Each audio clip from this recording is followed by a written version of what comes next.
Okay. So, okay, everything is done, and he sent the card to me. And it was very nerve-wracking, to say the least, because, As in via how FedEx or DHL, right? USPS. You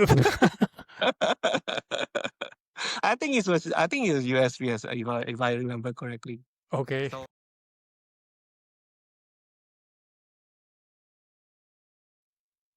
Welcome back, guys, to another episode of the Courtside Investor Podcast. I'm your host, the Card Boss, and on this podcast, I invite guests from all around Asia Pacific.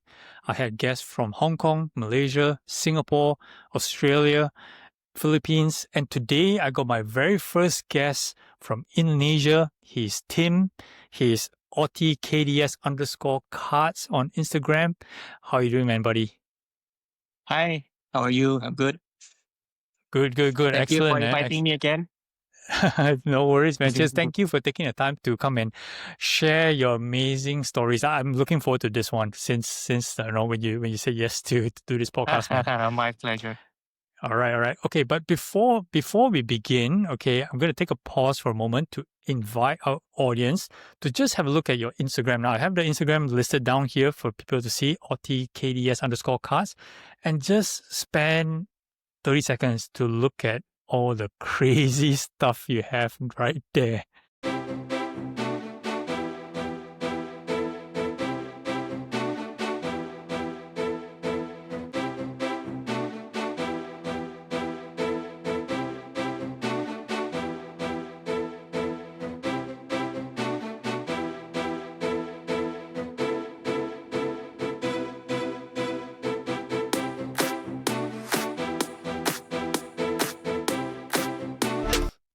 All right. So Yeah. I'm pretty sure everybody's amazed right now. But to me, I think, Tim, I'm pretty sure that your favorite card of all in there is your one-of-one signed Polaroid from Twice. Do you agree? Yeah, you got me there. I was scrolling through all the crazy Michael Jordans and said, okay, this is good, this is great, this is good. Then I thought, oh, let me click into that. And then I have no idea who Twice is, but those are fine looking ladies, man. Awesome, man. Awesome. So tell the audience, give a bit of a brief background of how you started collecting, basketball cards, from the beginning. Okay. Actually, I started collecting. In the beginning, why I start collecting basketball cards is because when in junior high school, I started playing basketball. So from there, because my position is a shooting guard, so of course, in the NBA, I look at several players, and as we all know, the best to me is Michael Jordan, because how easy he gets to score, how perfect his jump shot is, his fadeaway shot is, Yep. how easy he make points. If he struggle, he go to the paint and then get a foul or something like that, and how he control the game, how uh, he has the killer instinct, to close the game. Right. And I May I don't ask see what that year was in this? What year was this? 1995, 95, Okay. 96. Right. Yeah, Okay. so So it's this just the right second run, when, basically. yeah. So when I start playing, then I saw him, and then the Bulls go to the finals and everything. So it was magical. So of course I idolize him, and then when I start collecting cards, I chose to collect his 90s autos and game used cards.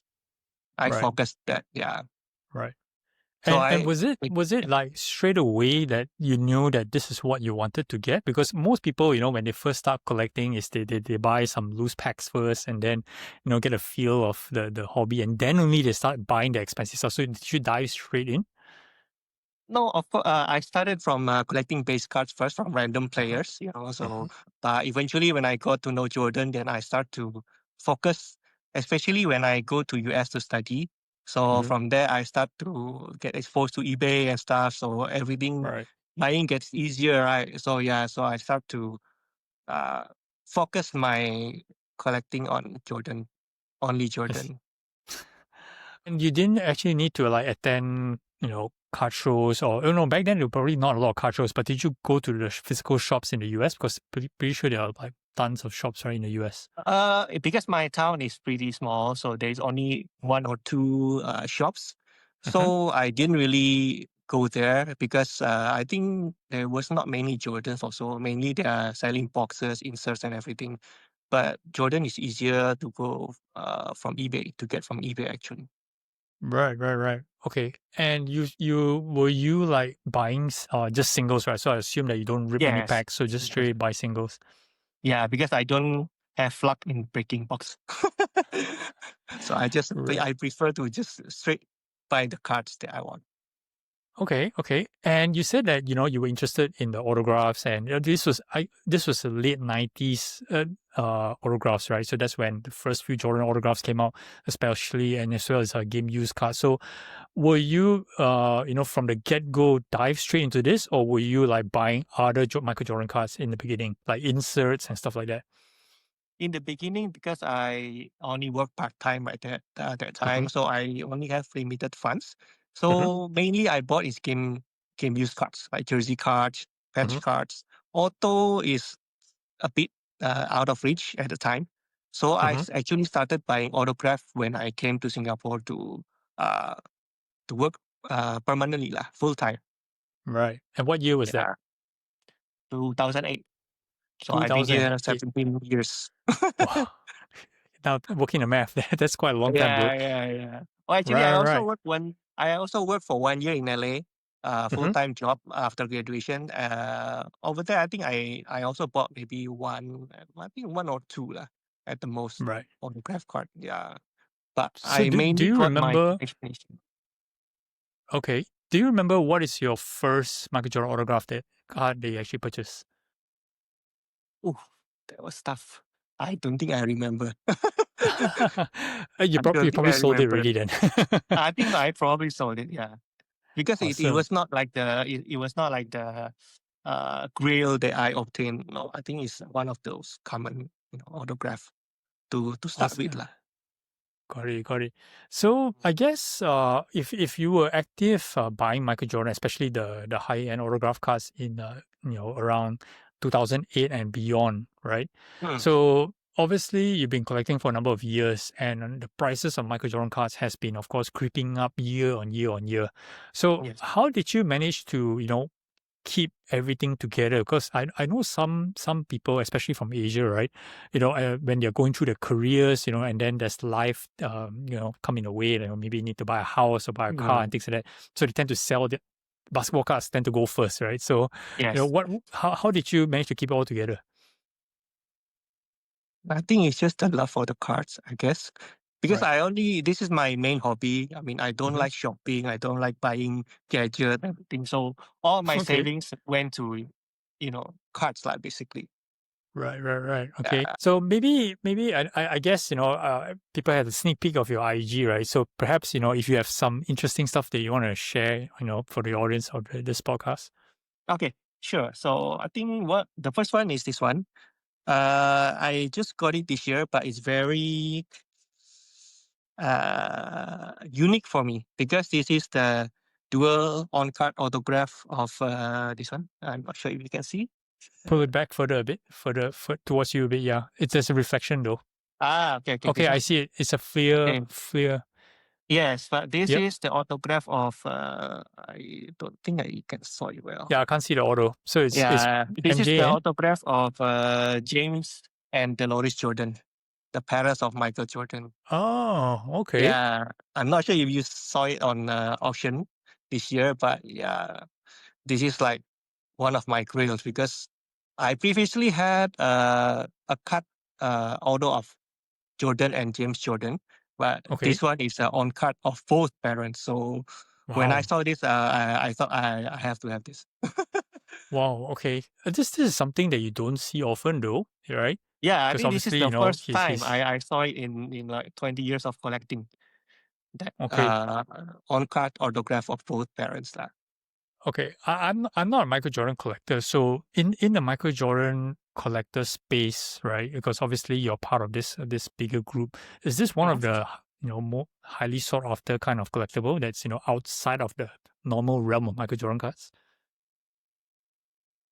I think so because the price that I wanted right is pretty crazy. So it's because of this uniqueness that nobody has ever seen this card before. There is no Right, autograph of even one parents. In one parent, we never see it before. This is the first time on card both parents. right. So And this was and eBay. Was eBay heritage. or Heritage? Okay, I'm Yeah, totally. I would had no clue, man. But it's something that for me to look back and check yeah, it out. because the autograph of late James Jordan is just impossible because he passed Yes, in 1993, right? So yes. of course there is no more supply after that. So Correct. even one is already, very unique. We never seen this before. Right. And to get together with the mom as well. Now that's an Yeah, even yeah. That's why unique it's piece. when I saw it, I have to have it. That's what I thought. Cool, man. Cool, man. So, of course, from your IG, right? There's one amazing card that everybody talks about, right? Which is the '97 game jersey autograph card, right? So, t- do you have the card with you? Yeah, of course. Oh man, Eh, This one. See, okay. This one. this is the Grail. What is it? Number two? I say number 23, but what number is it? 5. 5. Nice. So tell us the story. This is a crazy card. Right? How did you get this card, man? Yeah. So actually, it was really lucky coincidence because I never searched for this card. I never Okay, hunt for this card. Never imagined that I can have a chance to get this card. So it was back in 2015, like 10 years ago. okay, I was on holiday to US in New York. I went to the New York Comic Con, and then while I was there, another collector from US, Nick Uliano, he okay. contacted me. He wanted to meet up, catch up, and everything, right? So during that meeting, he brought some cards, and this is one of them. Oof. So when he showed me, right, wow, I was like, wow. I mean, I was amazed Fell off lah your because chair. this is my first time I actually saw the card in person. You know, Right. yeah. So I asked him if it's available, and then he say it might. So I asked him to tell me when it's available lah. Right. So I think after that, 2 or 3 weeks later, he come back to me. Hmm. I'm already back in Singapore actually. Okay. So he contacted me again and he asked if I was still interested. So I said, of course. Of course. So we ironed out the detail and everything. And luckily it went through. Yeah, Okay. so it was a partial trade. So I sent him some cards and I Yep. paid some cash on top of Right. it also. Okay. So, okay, everything is done. And he sent the card to me. And it was very nerve wracking to say the least because, As in via FedEx or DHL, right? USPS. You. I think it was USPS if I remember correctly. Okay. So even when the tracking show it will delivered on that day, right? I purposely took one day A day leave off, from work just to wait for the package. and then So yeah. So I even took a video of it. I think it was in my IG. okay. Uh, and yeah, it was just magical when I opened the package. The card is there. Wow, you know, I can't describe the Wow. feeling. It's just like finally the card that I never thought I will own. Right, it's in my hand, lah. So it's just amazing. Nice. For me, I had a similar feeling. Of course, not to that kind of magnitude. Mm. Okay, so for me, I played Magic the Gathering for 17 years as a pro. So obviously, Wow. the pinnacle for Magic is the Black Lotus. Not sure whether you've heard of Yeah, it, yeah, yeah, right? yeah. So I had the opportunity to acquire a gem mint beta, which is not the alpha. Alpha is the first set, beta is the second set. I had opportunity to acquire a beta BGS 9.5 Black Lotus, right? Similar as your situation, cash and some trade, okay, and over payment period because it's pretty expensive for me at the time. Okay, Mm. the guy, the seller was kind enough to give me like a 3 months payment term, okay, Oh. so that I could sell some cards and things like that. And then Mm. same thing, so the card shipped via FedEx. He did a video about the packing and things like that to prove that he's putting into the envelope.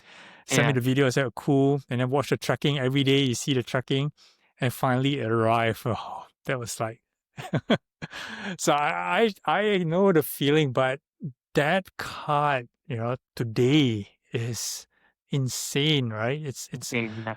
It's the grill of grills for, there are so many big Michael Jordan collectors in the world, right? You're talking about huge Jordan collectors, but only, I can not even say 23 because there's probably lesser known copies out there compared to 23 that have the chance to obtain or to own the card that you have right now.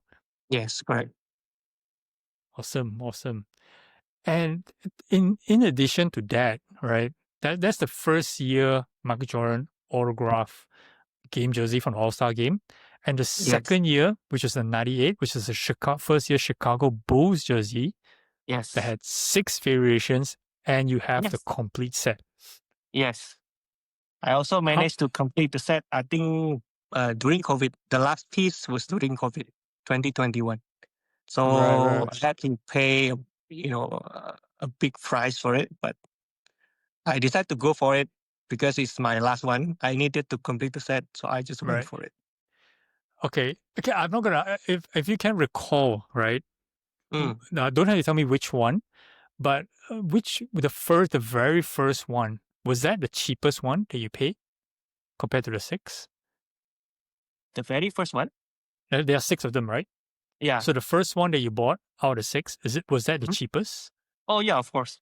Okay, I bought and it do you mind sharing how more much than was it? 10 years ago. Yeah, how Sorry? much was it 10 years ago? I got it for around 5K. Yeah, at the time, all the 90s autographs, right, is around there, between Right, between 3 to 10K at the most. Yeah. right. And today, at a BGS 9, it's like you're talking about like 150K. Yeah. That's It's just the insane. price nowadays is just crazy. It's Nobody insane, would have man. thought. Yeah, and you got a full set. So that's Yeah. awesome. It was, So, it took me really, many years to complete because initially I didn't think of, actually completing the set, like the uh-huh, whole set from 97 to, '01. uh-huh, Or actually the pre-visits, like I collect only pre-visits. yep, So because after I got my second and my third, right, then I think I got this 97. So from yep, there, I just decide, okay, I'll try to complete everything. right. So and that last one was finally completed in 2021. Right. It's the funny thing is this though. I think a couple of years ago, maybe talking about at least 2 years ago, these are actually quite rare. Like, every year you will see like maybe 2 or 3 come out in the auctions. Okay. Yes, In 1 year. But right yes, now you're looking at it like every month you have at least one, right? yes. There are 6 different variations, so you get one of the 6, in various grades, right? But you see one a month, so it's getting more common these days. Any idea you think why are they, coming back to the market? Given that it's so desirable, right? Why is it keep on reappearing in the market? I think maybe not many people actually want to complete the set because of how hard it is, Uh-huh, how much money it will take. So uh-huh, maybe when the market is good, people of course tempted to sell to cash out. Maybe uh-huh, that's one of the reasons that I think it because and also there is a actually 5 version. The gold one is barely appeared in the market. So actually 5 of them, right. 5 in times 23 is already 100, more than 100 copies, right? 106 Yes, copies. yes, So that's why yes. I think it's pretty common, you know, Right. uh, very easy for them, for one of them to appear in the market. Hmm. That's true. So I recently had a chance to buy one. So actually I bought one. Mm. right? So it was a BGS 9.5. It was number 6 out of Mm. 23. I Oh, gave a nice. lot of it in trade to get it, Mhm. right? And I had the impression, as what I mentioned earlier, they were pretty scarce last year, but Mhm. this year they kept on appearing. So I felt that even though I know that it's a iconic piece, I know that there is definitely value going forward, and Mhm. it is Jordan, right? So, Mhm. but it was just the price tag was just very heavy to hold, from my perspective. So I Yes. rather break it down into many different cards because I'm not a Jordan collector, but Mm. definitely I can see your point. It is tough to pull this together. So congrats Yeah. to you, man. Thank you so much. So that begs the next question, right? So your quest was to get early year Jordan autograph cards, early year game use cards, and the seven biggest pieces out there. You have it right now. So Mhm. what is left for you? Not sure. That's why actually, uh, I tried previously. I tried to collect as many as 90s autos that I can get, Mhm. and then but I think in the past few years with how the market is, how the price is, I think I don't think it's a possible anymore. Right, So I think uh, I'm already more than satisfied with what I have right now. It's already beyond my wildest expectation actually. right, So right, if I get more rare stuff, then if I see more rare stuff, then if I can get them, it's good. But if not, I'm already happy with what I have. right. Right. So following up on that, so you listed two very rare pieces for Hmm. sale. Okay, Hmm. 1999 Shoe Time, and as well as UD Authentics autographed, two Yes. very rare pieces. A lot of Yeah. people may not know this, but of course, true Jordan collectors know what these cards are. So. Mm-hmm. Is this the reason why you sold? Because of course market is good and you just didn't feel like having all these extra pieces on with you. Yeah. That's it's also connected to the previous point that we just talked about because Mhm, I not sure if I uh, can collect those cards, the all the 90s cards that I wanted. So I tried to trim down instead because mhm, I gave up on that quest. mhm. So I just decided to trim down a few pieces that I think I can be a Part part with. with. Yep. Yeah, part with, right? Mhm, So I chose two of them because of the market now is good. I yep. know these are rare cards that it should fetch a good amount. Mhm, Um, and I just want to share. I'm not sure if people know that these two cards are the only two autograph hits from that series, from that box, the holographic box. yes. The Yes. shoe time itself is one of the first autograph shoe card ever produced by Yes. Upper Deck, It along is with the very first, actually. along with SPX winning materials. Actually, Mhm. they are both the Yep. same years, 9900, but I'm not sure which one released first. But Mhm. definitely one of those two are the first autograph shoe cards. Yep. The other one, the OD Authentics, although it's not numbered right, but it's one of the ghost cards of Jordan Yes. autograph. Yes. I Before I obtain it right, I had to wait like 10 years for it to appear. Yeah, I missed out on one in like 2010 maybe. I missed out on one, and then after that, I never see one of them popped up until the copy that I bought. Right. Right. So it really took me many years to complete to pair these two autographs together. So Right. I And finally now you did it move them. last year. Yeah, then okay, I think I completed my quest, and it's time to move on. Right. I'm not too familiar with the holographics autograph. I know it's rare because from Adam Gray's reel, right? So I Mm, kind of know a bit about it. But the shoe time I'm quite familiar with, right? yeah. And what makes it special, that shoe time, is it's one of 23. Yes. So The first it's one. Yeah. not just it's not just it is the first shoe card basically issued. Yeah. So it's the first one. And not only is the first one, it's the number 1 to 23. That makes it, a lot special. I Yes. guess the BGS 8.5 grade is not a big deal. I think it's a POP 419, I believe. Okay. Mm.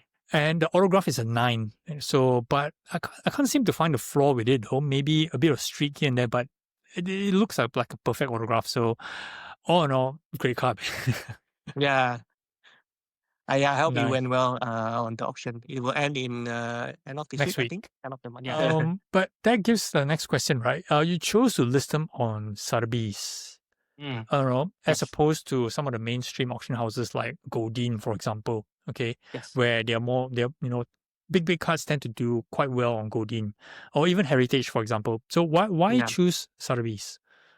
Yeah. I often got this question when people know that I listed on Sotheby's. So Uh-huh. first of all, Sotheby's approach me when I tried to sell my 98 game jersey, Uh-huh. the BGS 9.5. I tried to sell it last year. Uh-huh. So they approached me and um, they gave me a competitive rate. But the main reason is because they have an office in Singapore. So I don't have Right. to ship out the card. I can just drop the card to the Singapore office. So Right. because at the time Game Jersey is like 60 years card, I don't want to send by mail preferably. Yeah. I prefer The risk of face it to getting face missing. or yeah. But by dropping in the office, at least the responsibility of the card it's on them. If got anything, Right. it's on them. So the responsibility part is why I want to do with them. The shipping part Right. because I don't have to ship the big cards. Right. Okay. Okay. But makes sense. Makes sense. But of course, these days, I'm not sure whether you're aware, a lot of these auction houses, the bigger ones, they have sort of like a white glove service. Mhm. So if your card is of significant value, I don't know whether or not 100,000 qualifies, or you need to be half a Mm. million. I'm not sure. Okay, Yeah, but yeah, they do have the white glove service where they get a guy to fly in and then get to your doorstep. Take the card from you and then go back home. That kind of thing. yeah. I think I think they require a minimum value because at the time the other auction houses that I spoke to, Hmm. they don't offer me this option. Right. So it's Okay. still send it to them or Hmm. face to face Hmm. meeting or something Hmm. like that. But yeah, so Got that's it. why Got I thought this option with Sotheby is the best. right. I mean, Sotheby's is a well-known auction house for sure. Yes. Right. They've been around for ages, but of Hmm. course, talking about Yeah, sports yeah, collectibles, especially cards, they're not one of the more famous ones. yeah, So, but definitely, with these days social media, Adam Gray, posting up things like that, there is definitely a lot of visibility, and the card itself definitely, is gonna warrant a lot of attention that people will try and make an attempt to at least, bid. yeah. That's what I'm hoping for as well. Yeah, this I'm one of them, but I don't think I can compete with some of the big Jordan collectors out there who would pay anything for this. Well, you never know. Anything can happen in auction. Perhaps true, man, true.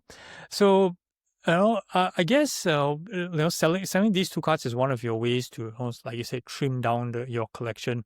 But it comes back to the point as well. It's like once a collector like yourself have already acquired all the important pieces or have already met your goals, your collecting goals, right? And you decide to maybe try to set new goals, but didn't get there, decide to sell some pieces. So what else are you gonna do in a hobby if that's the case? Do you plan to upgrade any of your 98s? Because I realize some of them are in the lower grades. It depends on the market as well because Mhm. uh, at current market at the bull market, I don't think I can afford to compete with the big guys anymore because Right. I have limited resources. Hmm. I'm only a salary man actually, so I cannot compete with the big guys. So with the fund that I'm getting now, maybe Hmm. I will keep first and then wait and see. Wait until the market maybe correct itself. if there is a good opportunity, then maybe I will get some pieces, maybe smaller pieces or even big pieces. We'll never know. Time will tell. Right. And has it ever crossed your mind to sell your entire collection and just retire? No, because I still love them. I still love the pieces that I have now because that's why I have to think carefully which one that I can part with. Right. And yeah, so I just maybe if I sell maybe a bit by bit, depends on the situation.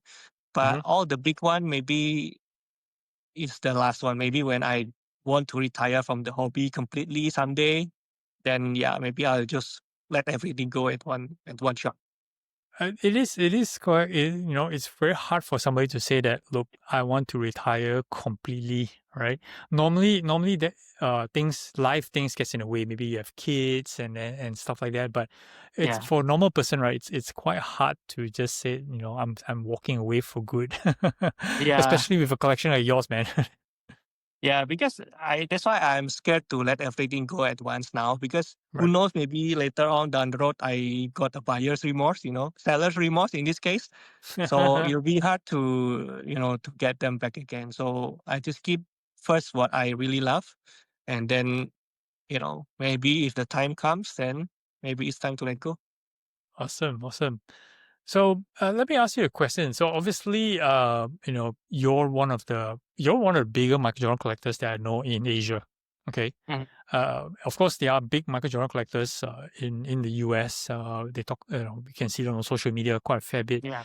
But uh, I believe there's little known about the big collectors in Asia in Mhm. general. So especially, talk about in YouTube, for example, right? They don't talk about much about big collectors in Asia.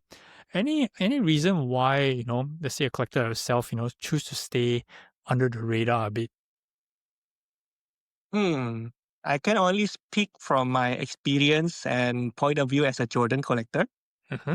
I'm not sure about other player collectors, but to me, I think one of them is the biggest factor is the our Asian culture. Because why? Okay. Um, there's not many of us that big collector that really wants to, you know, go all in on a card, like become a high end collector of a card. Because not many of us in Southeast Asia, especially, we Hmm. don't have much of disposable income in the first place. Hmm. Yes. So it's tough for them you know, to spend money on cards. Also, because in our culture, we don't have a culture, card collecting culture. Unlike in the US, maybe Hmm. from kids, they already exposed to card collecting like baseball from family or basketball or football. In South Asia, we don't have that culture. Hmm. So even if we started good as collectors, right? Maybe we do have some cards, the good one, good collection, but as you said before, maybe life gets in the way. Even maybe parents, you still see you. Why you are collecting these toys? Why are you collecting cardboards? Just use your money for actual maybe investment or Yep. actual purpose for your Yep. family and everything. So Yep. maybe we have to let go. So Yep. in the end, not many of us become like a specialized collector, become a big Hmm. collector. Hmm. So the amount of collector itself is one of the reason, and also maybe the language barrier because Okay. we in Asia usually we are not too outspoken, right? Yes. We are shy. We are not Yes. not good at public speaking. Yes. Maybe that's one of the reason why we are, and also maybe in Southeast Asia, we are not speaking English as a first language, right? Correct. So I think a lot of people in our age range still don't know how to speak English comfortably. So when other people from other countries, from Western countries, they want to talk to us, we are timid, we are scared, we are not confident to talk, you know, maybe we are shy in front of camera. So Right. I think one of those factors in why not many of us are known, like more known globally. Right. Right. Okay. So that's interesting to know. So I guess I kind of agree with what you say. So my observation is this, from Asia perspective, right? For the last couple of years, obviously in the US, there is tons of exposure. There's a lot of card shows. People fly around, they meet each other, they know each other, right? Through social media as well. So they can put a face to who they meet online, okay, in the US, because they tend to go around. Of course, there's the nationals as well. There's this huge big show every single year that, all these collectors get together in one show, right? Yeah. So in Asia, in the past, we didn't have anything like that. It was very fragmented. Yes. People in China is doing Localized. this thing, Indonesia is doing this, Philippines is doing that, Australia is doing this. Okay, they have their own little community, own little group here and there. Okay, Yes. I guess you would know who are the big collectors in Asia. Like you would know who's the big Michael Jordan collector in the Philippines. You know who's the big Jordan collector in China, for example. Okay, but Yeah. you never get them all in one place, or you never Yes. talk to each other. Correct. Correct. So I guess that right now with the Macau show that's coming up in about 2 weeks. Okay, so that's one of the platforms that allows these collectors to come in to showcase their cards, for one, to get to know each other, to put a face into, oh, this guy, so this is, Otti, right? So, and things like that. Yeah. So this is one of the avenues that allows Asian collectors to all come together. And that's the reason why I did this podcast anyway. Also, to kind of like to let people know there are big Asian collectors in this region. There are small ones, there are passionate ones for sure, okay? But there are big collectors like yourself, shy collectors like yourself as well. But with awesome cards, man. Yeah. Thank you. Yeah, you did a good job with this podcast, bro. Thanks so much. but truly amazing, because I'm very fortunate to meet people like yourself, okay, to talk about to listen to your story, because like what you mentioned, you have good cards, okay. Obviously, you post on IG, people say, wow, that's an expensive card, but they don't know the history, they don't know the backstory, which is interesting by itself. Like in your case, you happen to be in New York for the Comic-Con, to meet somebody there, to happen to have the Jordan, who happen to want to sell to you, and the anxiety, like all those feelings gets, you get to express it out to somebody, because from the photo of the card itself, nobody can tell this. Yeah. Right. Awesome stuff, man. Cool. So I guess thanks for taking that. Do you plan to, attend any card shows in the near future? No, unfortunately not. Even the Macau show, initially I wanted to attend, but turns out it actually it coincided with my previously arranged holiday trip to Japan, so I couldn't go, because it's usually in November, right? The first one or two was in November, so I thought, okay, it's November, I think I will make time, and I go in October instead. But now they move it to October, so I couldn't go. Right. I believe Singapore has a number of shows that's going to come out. I think there's one in October. I think there's one more in November. I can't remember what's the organizer's name. So the one in November is a 3-day show. It's been promoted as a 50% TCG, 50% sports, which I'm not sure whether they can achieve that, because historically shows in Singapore has been predominantly Pokemon. Yeah. So if they can somehow get some international people to come in for the November show, that'd be awesome. I might be there though. Maybe we'll hook up and have a coffee or something like that. Okay. Yeah, we can catch up in that show then in November. Awesome. All right, cool, man. Thanks for spending the time, Tim.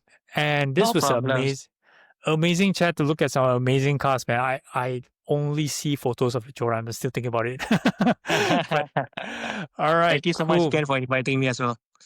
Thanks, man. All right. That's it, guys, for this episode of the Courtside Investor podcast. On behalf of Tim, do check out his Instagram listed here, and follow, like, and subscribe this channel. Thanks for watching, guys. On behalf of Tim, till the next one, Cabos out.